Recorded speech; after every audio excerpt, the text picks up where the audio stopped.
Remue ménage. Remue ménage.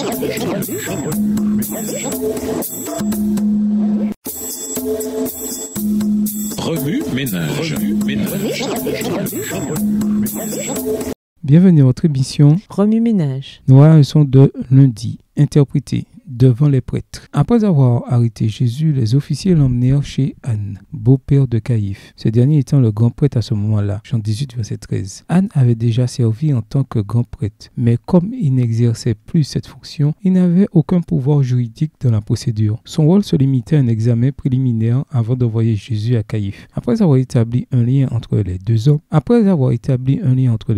Jean rappelle au lecteur la proclamation de Caïphe selon laquelle le Christ devait mourir pour le bien de la nation. Verset 14. Cette procédure officieuse commença avec un résultat prédéterminé puisque les chefs avaient déjà décidé de mettre Jésus à mort. Jean 11, verset 47 à 53. L'ironie est grande alors qu'on se rappelle les paroles de Caïphe. Caïphe, lequel occupait la plus haute position de l'autorité religieuse dans le pays, avait inconsciemment décrit la mission de Jésus sans même comprendre cette mission ou y croire. Jean 18, verset 14. Lorsque Jésus fut emmené dans la cour intérieure, deux de ses disciples le suivirent de près. Apparemment, les gens de la maison d'Anne connaissaient Jean, soit par sa famille, soit par son importance en tant que disciple. Jean demanda qu'on autorise Pierre à entrer et la permission fut accordée au verset 15 et 16. Pendant que Jésus répondait à ses accusateurs, Pierre se réchauffait près du feu avec la foule. La servante qui gardait la porte se demanda si cet homme était un disciple de Jésus. À sa question, Pierre répondit « Non, je n'en suis pas » au verset 17. Quel contraste avec la déclaration de Jésus « C'est moi » au verset 5 et 8. Jésus avait admis sans hésitation qui il était, sachant fort bien où ça le mènerait. En revanche, Pierre refusa de déclarer qu'il était un disciple. Il se tenait parmi les serviteurs et les officiers qui avaient arrêté Jésus, jouant le rôle de ceux qui s'opposaient à son maître. Pierre était là avec la foule, tout comme Judas au verset 5, 17 et 18. Quelques heures auparavant, cet homme intrépide s'était dit prêt à mourir avec Jésus. Mais lorsqu'il fut confronté à une simple question, il se joignit à ses ennemis. Jean n'a pas fait référence aux prédictions de Jésus concernant le reniement de Pierre, laissant plutôt le lecteur réfléchir à la signification d'un tel reniement. Pierre disparaît ensuite du récit, tout comme Judas. Anne interrogea encore Jésus sur sa doctrine et ses disciples. Jésus répondit que tous ses enseignements se faisaient au grand jour et dans une totale transparence. Bien qu'agressé physiquement, Jésus refusa de revenir sur sa position. Les versets 19 à 24. Le procès de Jésus était illégal en vertu de plusieurs lois juives. Les procès ne devaient jamais avoir lieu pendant les jours saints et cependant celui-ci se déroulait pendant la Pâque. Au verset 28. Il ne devait avoir lieu que le jour et cependant celui-ci se déroulait la nuit. Matthieu 26, verset 34. L'interrogatoire d'Anne, qui n'était investi d'aucune autorité, et le fait de frapper Jésus constituait aussi des violations manifestes de la loi. En outre, la comparution devant un petit groupe d'autorités était illégale. L'ensemble du Sanhédrin, l'organe dirigeant le plus élevé des anciens des Juifs, devait être présent. Les propres paroles du prisonnier étaient censées être insuffisantes pour l'accuser. Au moins 2 autres témoins devaient être appelés à la barre du tribunal. Il est important de noter que le suspect devait être présumé innocent. Cette nuit-là, toutes ces garanties pour l'accusé, prévues par la loi juive, furent ignorées. Dans ce cas spécifique, les autorités avaient déjà décidé que Jésus devait mourir, même face à l'appel de Nicodème en faveur d'une véritable justice. Jean 5, le verset 51. Du coup,